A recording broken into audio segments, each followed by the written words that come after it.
Hello, I'm Henry Pomeroy, and in June 2022, I'm going to be retiring as Director of Chase Africa after 10 wonderful years.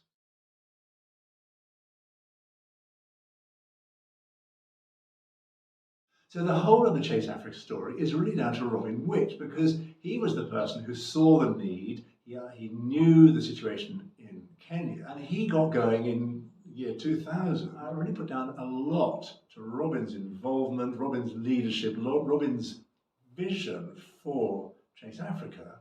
And it's been wonderful to be able to work with him. He and I have brought very different aspects and benefits to Chase Africa. He's been so good on the funding, the links to individuals and people, and I've brought my experience of development aid over the last 25 years, and together it's clearly worked. We've gone from one family planning partner and two tree planting partners, and just me and Robin volunteering and working flat out, but enjoying it, to now having 13 partner organisations in 2 countries with 9 members of staff, 9 colleagues, and the transformation has been really wonderful.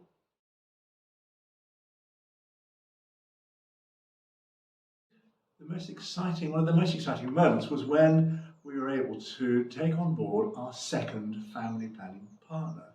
And we realised that the model that was being developed was a model that could be adopted and adapted by other organisations really very easily, despite their differences of background and the areas that they operated in. And when we started to work with conservation organisations, we thought this is fascinating, because here are organisations that traditionally have been quite reluctant to work on family planning, and we suddenly realised that conservation organisations were just as interested to take this model on board, and now we are working with several conservation organisations across Kenya, which is really wonderful.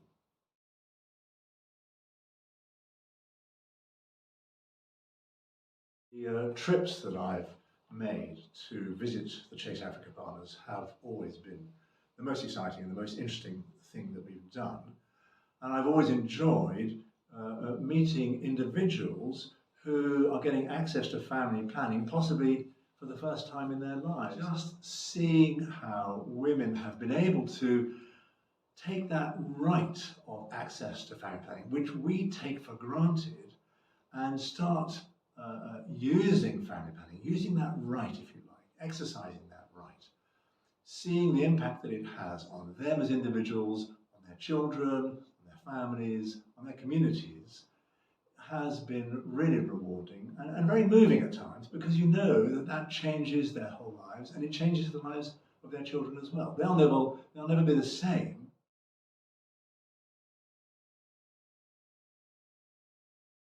My hopes are that we will be able to encourage more of our partners to take up influencing and advocacy work at political levels. That secondly, the guide that we've created will encourage more conservation organisations to take up family planning and health activities. And thirdly, that we will be able to expand through partners into new and neighbouring countries.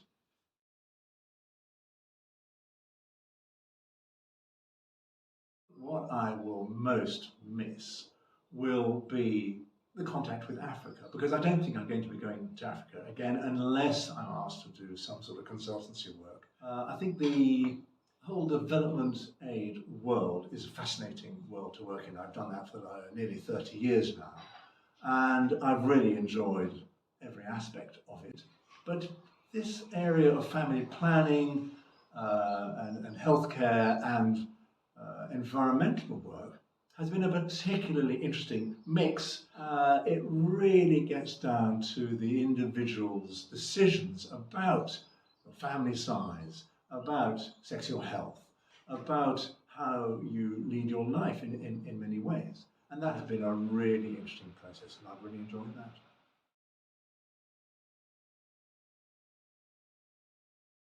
Well, Harriet joined Chase Africa about 18 months ago to stand in to replace somebody who was going on maternity leave. In the 18 months leading up to today, she has demonstrated very high skills and experience that she's brought to the job. She's been excellent working with the partners. She's been extremely good on the fundraising. Clearly, she has got capacity and skills and ability to lead Chase Africa into its next stage. And I look forward very much in the months and years ahead to seeing how Chase Africa continues to grow and expand and have an influence among development aid organizations and conservation organizations.